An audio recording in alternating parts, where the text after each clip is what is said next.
Big Brother, mainstream media, government cover-ups. You want answers? Well, so does he. He's Alex Jones on the GCN Radio Network. And now, live from Austin, Texas, Alex Jones.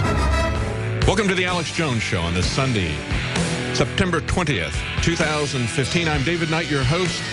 We are overwhelmed with your support today. We have an article that's up on Infowars.com. Anti-globalist network launches worldwide. That's thanks to your support. We had our money bomb this week, and I guess it was, it was about midday yesterday. We hit the $1 million mark. Thank you so much for your support. To thank you, we've extended the free shipping and the specials till tonight at midnight. But thank you so much for helping to support this operation. Of course, it's a leap of faith to expand. Anytime you have a business, this is a major financial commitment. It requires an investment in new equipment as well as massive operating expenses each month. We needed your help to get to that level so that we could, the next part of this game, of course, is getting stations to sign up on this free-to-air process and the instructions on how to do that, where you can help us. It doesn't require any money. It just requires some of your time to help us get these stations on board. Of course, it's going to be offered free-to-air. We'll have some of our commercials. They'll put some of their commercials on, but they need to know that there's interest, that there's an audience there in order for this to get started. We have no doubt in our minds, and I don't believe that you do either as a listener, that we can do well once we get on these stations. We know from past experience when Alex went to Orlando, he immediately shot to the #1 position, leapfrogging Rush Limbaugh in that market. That happened for a few months, and it scared the system so much that that station was sold. And that's happened a number of times, as Alex joked. If you want to sell your station for a huge profit, just put him on there against Rush Limbaugh, and the system will buy you out and convert it to another format. We saw that happen a number of times. We know we can compete in this free market of ideas. We are telling something that is very different in our analysis than you're hearing in the mainstream media, than you're hearing in conservative talk radio. It's a very different understanding, different issues that we're taking a look at. Here's some of those issues that we're going to be talking about today. Of course, we're going to look at the top candidates. There's been a lot of developments in the last couple of days on the GOP side. We've had the back and forth with Donald Trump not defending Obama when somebody made a statement about him, and the press getting all bent out of shape about it. And he rightly said, it's not my responsibility to defend Obama. And of course, if somebody said something negative about me, about Donald Trump, he said, I'm sure that Obama would not feel that it was his responsibility to defend me. Absolutely right. But then Trump went a bit further, as he always does. He's not just going to go on the defense, he always goes on the offense. And he says, what you really need to be talking about is the war on Christians. And we're going to talk about that. He's absolutely right about that. We've talked about that many times for a very long time here on InfoWars. We're going to tell you what we've said in the past, what is going on. We're going to tell you that, yes, there is a war on Christians worldwide. There's a war on Christians coming out of Washington, D.C. as well. And this should concern you even if you're not a Christian. It should concern you because of the way that it's being done, because it's another example of how the rule of law is being shunned in favor of dictatorship, essentially. The dictatorship of a president, the dictatorship of a bureaucracy, the dictatorship of political correctness. That's why it should concern you, because it's going to be pervasive in a number of other areas. Now, this war of religions, and of course, this is a minefield, and we're not going to tiptoe through it. We're going to go running through it today. So I'm sure that some people are going to get upset about what we have to say, but I'm going to try to explain to you why this is a broader issue, not something that is just a war of religions. Earlier today, on Meet the Press, they talked to Ben Carson along these same lines, and he made a very controversial statement. He said he didn't believe that a Muslim should be president. We're going to talk about that when we come back, as well as many other topics. Stay with us. We'll be right back. And we'll have Alex Jones joining us briefly at the top of this hour. We'll be right back. Alex Jones here with my co-host David Knight, thanking all the info warriors who in the last few days made history by donating to the 2015 Operation Money Bomb War Chest. We have raised close to $1 million that is absolutely essential to beam via satellite to thousands of UHF, VHF, and cable stations around North America and all the way down into Central America. The world is hungry for the message of liberty. And one of the favorite refrains of our founding fathers was that all that evil men and tyrants see to flourish is that good men and women do nothing. So we're not claiming that we're going to save the world by doing this, but together taking action in little ways, small ways, big ways, huge ways, we are going to change the course of history. What the globalists are doing is incredibly unpopular. It's illegal, it's tyrannical. Whether it's harvesting baby parts worldwide and China selling organs, whether it's the forced inoculation agenda planetary-wide, whether it's funding radical Islamic groups to destabilize areas of the world, it's all criminal and it's all run by the same people. So because we've done the research, because we know who the enemy is, it's our responsibility to not just sit here and reach 20, 30 million people a week. So we're launching the first phase of a program to eventually have satellites covering free to air the entire populated world. And we've built the team now with David Knight and the other reporters and anchors and the journalists and the investigative researchers and the writers to really give the globalists a run for their money. We're about to update Infowars.com and PrisonPlanet.com with new, more modern designs. We're about to launch a lot of new things here. But I just wanted to thank all of you who did donate, who bought the products in the last 2 days, because you've raised almost $1 million. But it's been 3 years since we've had a fundraiser, and I want to actually reach our goal of $1 million. We need to do it to be able to get a couple more reporters, some of the more expensive equipment we need. We've paid for the satellite, we've paid for the closed captioning, we've paid for a lot of the groundwork to get this going. We're already up on the satellite, affiliates are already tuning in, already signing on right now. So thank God and thank all of you. But now we need to go to that next level to ensure that over the next 12 months we're able to complete this operation. And my plan is to then make it self-sufficient and we'll never have another fundraiser again. We may. It was 3 years since I had another one. We want to, again, not be under the control of sponsors, not be under the control of outside advertisers. We want to be independent, selling high-quality products that you believe in, that you use, that you like. But occasionally we do come to you to ask us to help bring this operation to the next level. But you've got to feel really good right now knowing that you've done that. And we've pretty much reached our goals. But in the interest of that, we want to extend the sales, massive sales of upwards of 20% off, free shipping, you name it, on hundreds of items at InfoWarsStore.com. You can also call 888-253-3139. We're going to run that through Friday, Saturday, into Sunday at 6 o'clock Central Standard Time. David's going to be hosting the Sunday show this weekend, and when it ends, we will have to turn off those specials because we're contractually, through some of these suppliers, unable to continue to offer some of these products at the prices we're offering because it hurts the competition a little too much. So again, I want to thank you all. I want to invite you to double down on this revolution against tyranny, or if you haven't donated, or if you haven't checked out the great products at InfoWarsStore.com, I want to invite you to check it out. David Knight, you've been here 3 years. We don't use teleprompters. We don't script this. I just called you in here 5 minutes ago and said, I want to thank everybody. I want to encourage them to be part of this. This is historic what we're doing. And I wanted you, I'm telling you now, to speak to what it's been like for you being here 3 years and where you see the info war going from this point, because you didn't win a contest 5 years ago you entered. But out of that, we offered to hire you. You moved your family down here from the Carolinas. And I want you to share your experience, teleprompter free, unscripted, of what it's been like and have a message for folks. But most importantly, I wanted to thank you as representative of the listeners who don't just stand, as I've said, beside us, but at the heart of what we're doing. David Knight was a listener and a family man and a business owner, an engineer, and he pulled up stakes and came down here, and now he's hosting the show. Now he's reaching tens of millions. And so he's a microcosm of what supporting ideas does.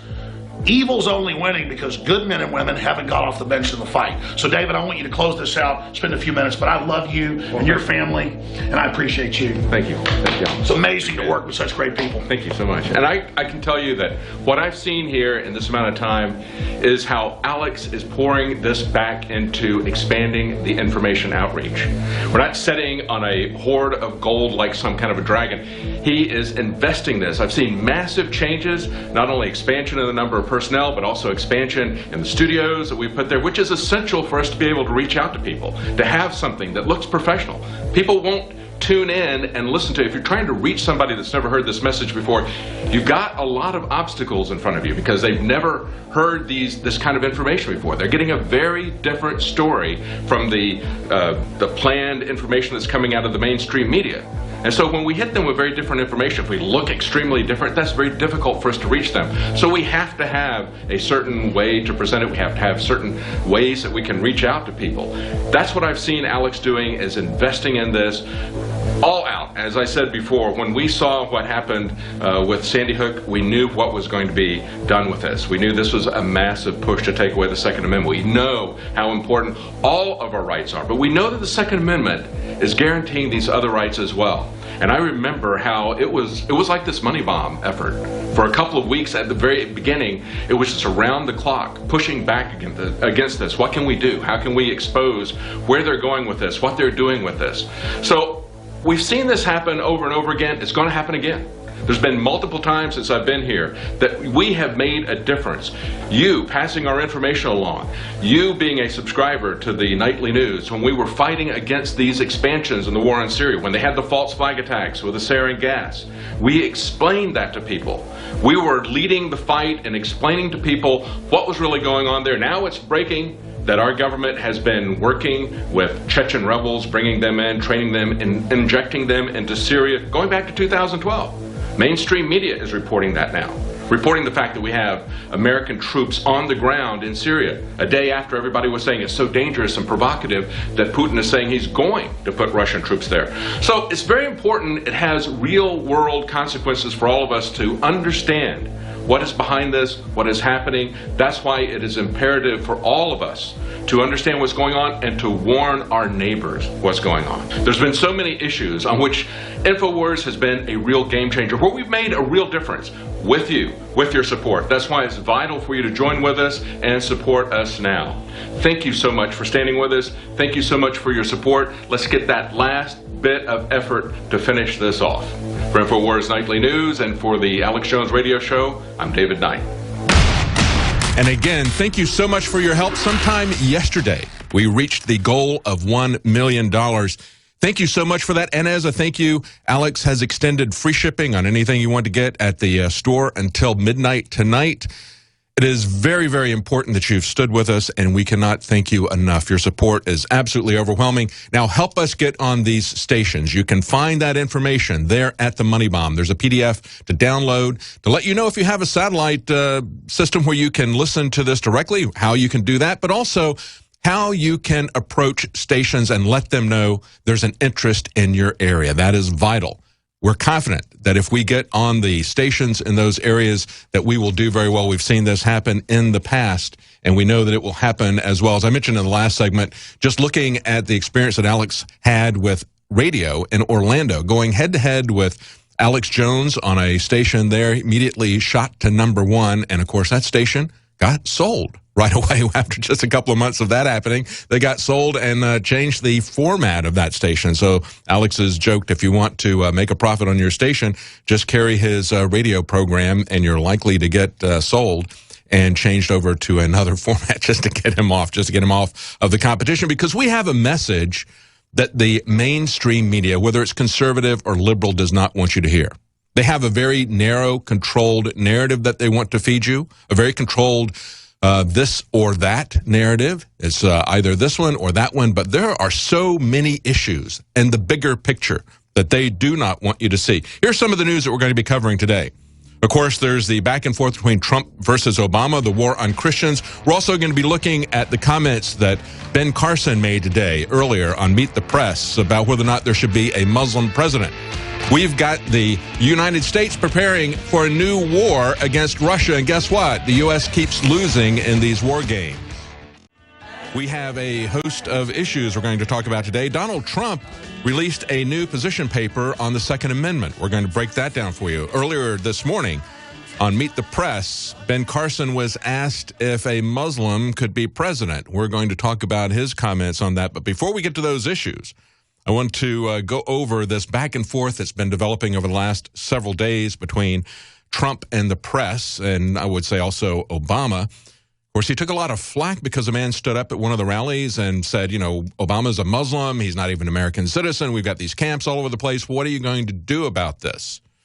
And the media was absolutely livid that he did not reprimand this individual for saying that Obama was a Muslim, not an American citizen. To which Trump responded, I'm not morally obligated to defend Obama from the birthers. He says if the roles were reversed, Obama would not come to his defense. Absolutely right. Here's what he tweeted out. This is a story we have up on Infowars.com from The Hill. Donald Trump tweeted out, am I morally obligated to defend the president every time somebody says something bad or controversial about him? I don't think so. That's right. He certainly isn't. And then he went on to say this. He said, this is the first time in my life I've caused controversy by not saying something. And finally, he said, if someone made a nasty or controversial statement about me to the president, do you really think he would come to my rescue? Not a chance. But then he went on to say something that did cause more controversy because he pointed out that the real issue was the war on Christians and the war on Christianity. And this is something that's going on globally. This is something we can see in America in terms of intolerance. And if you're not a Christian, if you're not a Muslim, this still should concern you because it concerns how we are going to treat different groups. It concerns the rule of law. It concerns due process. It concerns individual liberties and where they come in conflict. Is there a way that we can maintain each other's individual liberties without stomping on the other person's rights? And we haven't done that very well in this country so far.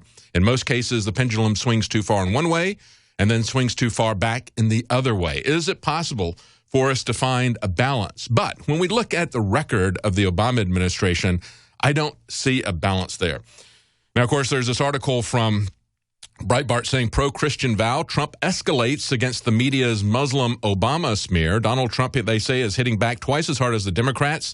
He told the New York Times the bigger issue is that Obama is waging a war against Christians in this country. He went on to say that the question was given to him was about training camps. He says the media wants to make this an issue about Obama. The bigger issue is that Obama is waging a war against Christians in this country. They need support, and their religious liberty is at stake, he added. He is absolutely right about that. We have pointed this out many times. As a matter of fact, it's not the first time he said that. If we go back to August the 21st, we had an article on Infowars.com at the time by Kit Daniels. Trump says Muslim immigrants are treated better than Christians. Every immigrant in the United States is being treated better than American citizens. That's the real issue. That's the fundamental issue. He said it's easier for Muslim immigrants to enter the U.S. than Christians fleeing ISIS, Donald Trump pointed out. So this is talking about, when you look at the religion issue, this is talking about whether or not Syrian refugees are going to find a way into the United States. And he was very clear and very accurate at the time to say that it's much easier to get a refugee status coming out of Syria if you're not a Christian. If you're a Muslim, you're going to get a free ticket in. If you're a Christian, not so much. That's what he said at the time. He said, do you know if you're a Christian from Syria, you can't get into the United States? If you're a Muslim from Syria, it's one of the easiest places to get into. He says there's an assault on anything having to do with Christianity. The PC leftists don't want to use the word Christmas anymore at department stores. Well, look, we've laughed before at many times about Fox's perennial war on Christmas stuff. And it is based on a PC attitude. They want to purge anything that has to do with Christianity, and that includes saying things like Merry Christmas. It's not only annoying, It is actually very dangerous to find this kind of political correctness that purges speech, that purges the free exercise of religion. We have to understand that our country was founded upon the free exercise of religion. That's why most of the people who came here from Europe came here. They came here to escape religious persecution in England. And so that was a key part of much of what made the basis of our law here, was based on toleration of different religions. So you have to understand that when we see this being shut down with people being shamed about what they have to say about the free exercise of religion, of course, one of the groups that really pushes against this is an organization that talks about freedom from religion. That's not what the Constitution says.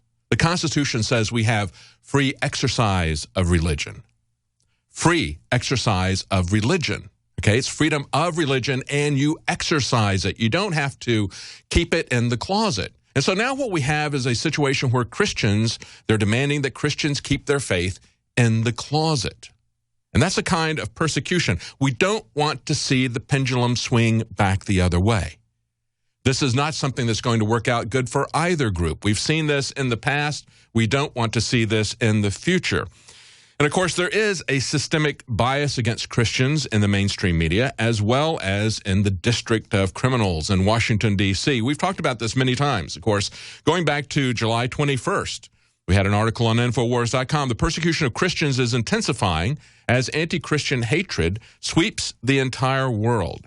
Now, at the time, Michael Snyder's article went down point by point, a lot of different countries. I think there's about 10 countries in this. First one was Iraq. But, of course, in both Afghanistan and Iraq, we'd had a history in those countries that were predominantly Muslim. We had a history of some toleration of Christianity, more so than in our close ally, Saudi Arabia. There were Christian churches in Afghanistan. There were Christian churches in Iraq. Not after we took over. They have essentially been purged out of those countries. Isn't that telling? Once the United States got in, once the United States set up their puppets, Christianity was gone. I am more concerned about the American attitude towards Christianity than I am the Muslim attitude towards Christianity, quite frankly.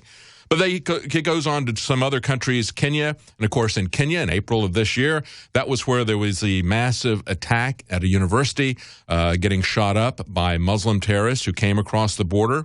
Similar things happening in India and Pakistan, where the Muslim terrorists are attacking Christians. Nigeria as well. And then in China. China is an interesting example because we can see there, if you're a Christian, if you're another religion, if you're not a religion, you can understand the kind of persecution that we've seen there. And here's the important thing, I think, to take away from China. Of course, people who had non-government approved churches, people who had home churches and other things like that, they were relentlessly persecuted in China. They did, for a while, make accommodations to people who would modify Christianity, modify their Bibles, so that it wasn't threatening to the Chinese Communist government. That ended. You cannot make accommodation with the government. Anytime you do that, anytime you allow them to censor your beliefs, to censor the exercise of your religion, it will eventually turn out as we saw it turn out in China. Now they are destroying churches. They're pulling down crosses everywhere. Even in Italy, we see Christians being attacked by Muslims. But the key thing is what's happening in America. Alex Jones is going to be reporting in the next hour with a TSA experience. It's about to get worse, too, folks.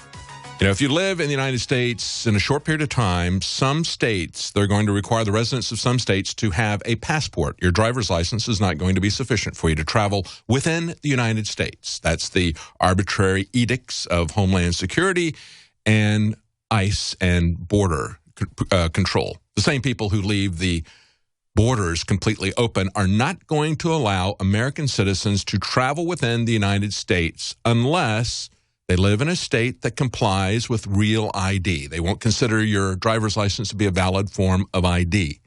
That's the way they are cracking down on us. Of course, part of that is being justified by their open borders. So they create a crisis, and here's the solution.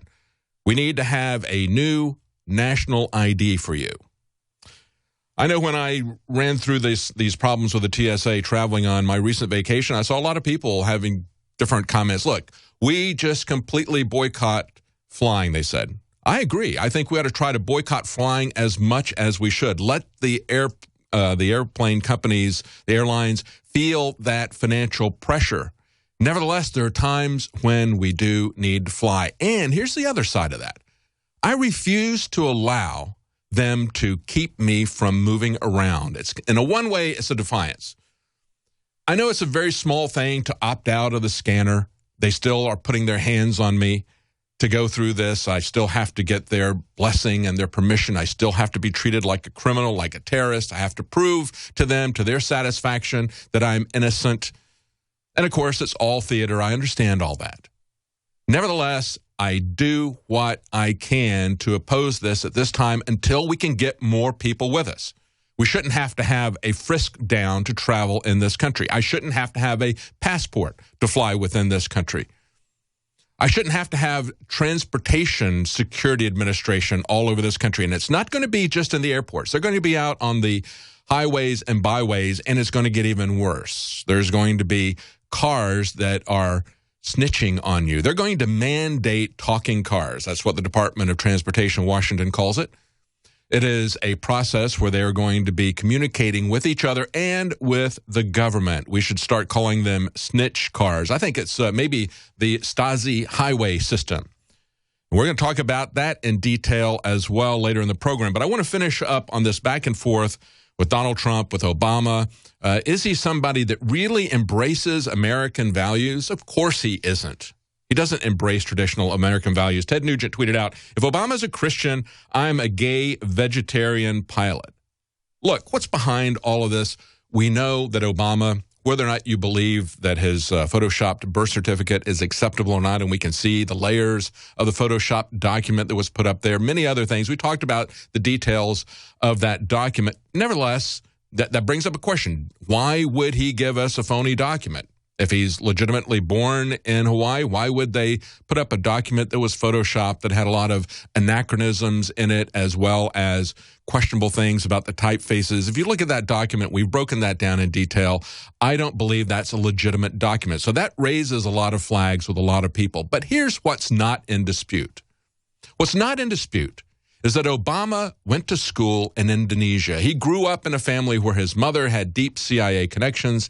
She hid out, I think, with the USAID and the anthropology section, as Wayne Madsen has pointed out. That's where they love to put people in the CIA. We know that both of her parents were connected closely in the OSS, which was the forerunner of the CIA. We know that his father, who adopted him in Indonesia, was connected with the government that was put in place by the CIA, a ruthless government. And as I said before, if you want to know what was going on in Indonesia, we haven't seen this story in the West much about what was going on in Indonesia and what continues to go on in Indonesia, that repressive regime.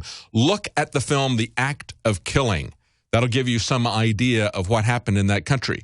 But then in addition to that, not only did he grow up in this oppressive, brutal CIA-created regime where his father was connected politically high up, but he also went to a Muslim madrasa. That's how he was educated. So when Obama comes to the United States, when he begins his campaign in 2000 for the 2008 elections, as the New York Times recounted, of course, there was no video of this, unfortunately, but we do have a New York Times account saying that he began it by doing the Muslim prayers. That makes some people think that maybe he's Muslim, certainly has sympathies to it. He is constantly criticizing Christianity, constantly praising Islam. But of course, he has his gods, and they are fiercely worshipped. As one article from Freedom Daily says, Obama will do business with the Tehran Ayatollahs, but not with the Washington Redskins. They point out that the Redskins are considering building a new stadium in Washington, but the Obama administration is going to block the construction of the project on the current RFK Stadium site unless the team changes its nickname. Now, we're not going to block it because of crony capitalism. We're still going to give the billionaires the money to play in their stadiums, but unless you change it for political correctness reasons, he's going to block that for them. I think it ought to be blocked because we shouldn't be subsidizing this. But no, it's all about the name Redskins. So here's what they say. Do chants of death to America offend him less than hail to the Redskins? And they point out that a former Redskin linebacker, London Fletcher, told Breitbart Sports that the nickname had served as a great source of pride to them. He said it meant strength, honor, history, and tradition. And they also point out that on the inaugural Redskins team in 1933, 4 players and the head coach were Native Americans. And I've seen this same type of thing happen in Florida with the Florida State Seminoles. There were a lot of people that were upset about that, politically correct liberals. And you know what? At the time, and I don't remember how this worked out because I don't really follow football, but I know at the time, some people who really were Seminoles said, we feel honored by that. We don't want the name changed. I don't know what happened to that particular case in Florida State. I haven't kept up with it. But just look at the difference that we see with this clock team that's being invited into the Obama White House. Now, clearly, the police went over the top in terms of the way they treated this kid, but it looks like this was done possibly to provoke. His father was involved with an Islamophobic organization. He's made a lot of political statements. And, of course, you have to wonder why Obama has never had a problem with the police going Stasi on the students in schools with any other issue. Somebody biting a Pop-Tart into the shape of a gun and getting suspended, he's got no problem with that. Look at this story. Texas teen sent to in-school suspension for having an American flag T-shirt. Are they going to get an invitation to the White House? Absolutely not. But the kid that they can blame this on anti-Muslim feelings gets a ticket to the White House. But, of course, the press says Donald Trump is completely wrong. There is no war on Christianity. We are not lifting up Islam in this country. Look, we understand what's going on. And that's the key to the popularity of Donald Trump. He points out the glaringly obvious elephant in the room, and he doesn't back down. And the question is, why aren't the other candidates doing this? I cannot understand why we don't see the other candidates doing this. They are cowered down by this political correctness that is coming from the Democrats, coming from the media. While all this is going on, while we're inviting a kid who has a clock, a suitcase clock that looks very much like a suitcase bomb with wires and timers and a lot of electronic stuff, why would you put a large clock like that looks, if you look at the pictures, it looks like the traditional Hollywood suitcase bomb? Why would he do that? And then again, as I said, the connections with his father being part of a anti-Islamophobic group. Very suspicious, very suspicious. And the hypocrisy of the Obama administration and not standing up to any of these other situations in school that are clearly over the top. That is the smoking gun. But of course, this reminder that if you retweet ISIS, you could go to jail. And this is coming from a tech publication pointing out that a guy who merely tweeted about ISIS, maybe he's a terrorist, maybe he isn't, but the speech is the issue. If they can take a group that they have funded, that they continue to fund, that they created, if they can shut people down for that, they can come after you for anything. Joining me now is Anthony Gucciardi. In the next hour, we're going to have Alex Jones joining us with a report, something that happened with the TSA as part of his travels, but I'm sure he wants to also report it in and thank everyone for their support through the money bomb. It's been overwhelming, the support that we've seen from you. And, of course, we are extending, Alex has extended the free shipping till midnight tonight as a way to say thank you. Also, the specials that are there, we have many different specials. We've got 25% off Survival Shield X2. It was sold out, but we got an emergency shipment in, so now that's back available. 25% off of that, 25% off of DNA Force, 30% off of Super Male Vitality. And we also have 15% off of Deep Cleanse, Secret 12, Oxy Powder, 20% off of Brain Force and Silver Bullet. We've got those specials. We're extending those as well as the free shipping till tonight as a way to say thank you for your support. Thank you so much for helping us reach this goal so that we can launch a satellite broadcasting network that's going to be free to air for television stations to pick up the radio show as well as the nightly news. And before I go to Anthony, because I want to get his comments on this, there's a new story out from the New York Times about how McDonald's is now leading the corporate effort to publicize the plights of migrants in the EU. Because, you know, we all have to be concerned about how they're going to be fed in Europe. We can't stop the war in Syria and then give them food there and then butt out and leave them alone. No, we have to destroy their country, have a massive humanitarian wave come into Europe, and then they're going to get, guess what? McDonald's food. What could be better? They've got McDonald's along with DreamWorks, MasterCard, and Facebook. This is the World Food Program, they said. I would say, looking at this, it looks a bit self-serving. But I guess we could ask them, Anthony, do you want fries with that interventionist war? I don't know. But here's the thing. That's a good one. Millions of migrants desperate to escape war, starvation, persecution have risked their lives in rickety rafts, or in the case of human smugglers. Thousands have died during the journey. Others have been trapped at border crossings and in camps. Well, yeah, let's stop the war. Let's understand what the cause of this is rather than just giving them a McDonald's hamburger. And before I go to you, because along this line, there was a headline story coming out of The Onion, a satire site many people are familiar with. But study finds average American inadvertently eats equivalent of 8 pieces of fruit per year.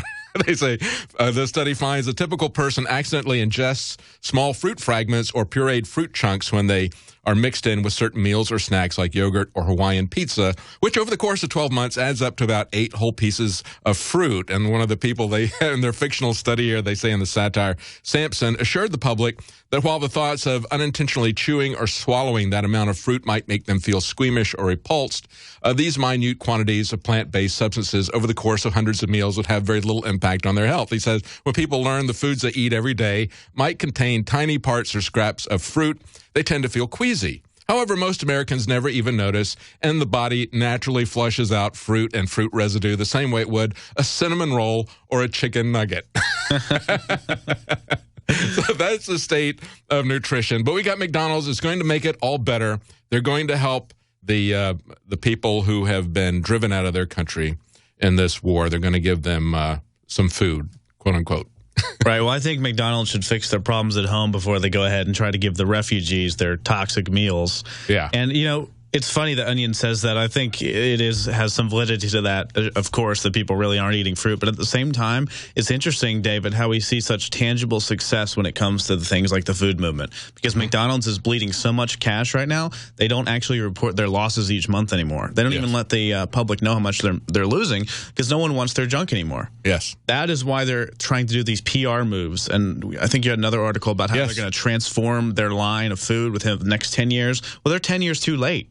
Yeah. They are 10 years too late. There's a reason they keep losing money, and there's a reason people are going to other outlets, even if it's a fast food place. They're like, well, at least it's not McDonald's, because they had their chance. They had their chance to have actually high-quality ingredients, but instead, like many companies, unfortunately, they decided to cut costs down to a penny per unit instead of getting higher quality stuff, and they're paying the price for that. Exactly. This other story that you alluded to is one that came out Friday evening on InfoWars. Investors demand McDonald's ban the use of antibiotics in its meat. And they say just days after McDonald's said that it will shift to cage-free eggs over the next decade. That's the caveat there. Over the next decade. Absurd. And it all comes down to that cost prohibiting thing we just talked about. Oh, well, it would cost 3 cents for us to change next year. Yeah, exactly. Right? It would cost 2.7 cents for us to change next year. I think they need to understand that they're going to starve out pretty quick. They need to really make a radical change. Yeah. And a lot of people realize that they're supporting good companies these days. They know they want to support the independent companies, not the ones owned by Coca-Cola and Pepsi, like Suja juice, which I used to drink all the time. Just a big portion of it bought out by, I believe it was Coca-Cola or Pepsi. Really? Yeah. I didn't know that. Yeah. See, no one knows these things. And at the same time, it also inspires me to see things like the money bomb raise so much money, to see things like super high quality products raise so much cash because people actually want to support those things. Yes. And, I was just talking to Alex earlier today, and he's so thankful. He's going to come on and tell everyone, but he's so thankful for everything that, you guys have done, the listeners, raising this money, getting the satellite out there. I'm thankful, too, to see him having such a major success and to see it's really a humanity-level success, though, right? Yeah. Because it's reaching 400-plus million people. It's helping others that would have never been exposed to this stuff. But you imagine flipping through the channels, and you have some CNN puppet up there saying, today, and blah, blah, blah, forest fires, blah, blah. And the next one, you're like, we're not going to take it anymore. 1776. What are people going to be drawn to? Exactly. They're going to be drawn to the real news media. Well, these stories, and even the one that I had there that was the parody from The Onion saying, average Americans are appalled to find out that they're getting the equivalent of 8 pieces of fruit. The average American is not looking at what's in their food. They're having the wool pulled over their eyes, but there's enough people that have woken up because, as you're pointing out, getting the information out there. That's what we want to do with this information. We want to try to get this out there, get people to wake up to what's being put into their food, get them to wake up to what's being put into their government, how the Constitution is being shredded, all these different ways that people are being deceived because of the corporate sponsors who are working with the big pharmaceutical sponsors who are working with the mainstream media. 75% of their revenue, it's been estimated, comes from big pharma. I've got another article here that I'm going to talk about later about how the new head of the FDA that Obama has picked still hasn't been ratified yet by the Senate or whoever is going to do it. But nevertheless, this new person that he has picked has deep ties to pharmaceutical companies. He's the most deeply tied person in history in recent history until you go back to the very beginnings. Actually, the organization just before we had the FDA, the head of that, I forget what it was called at the time, but it was the name was changed to the FDA. But the person who was heading it at the time they changed, took a 180 on fluoride. That was the former head of Alcoa. And so they were trying to get rid of toxic waste that was a byproduct of aluminum. Well, David, and so they completely changed the... Al-Qaeda sounds like... Are you with Al-Qaeda? I don't know.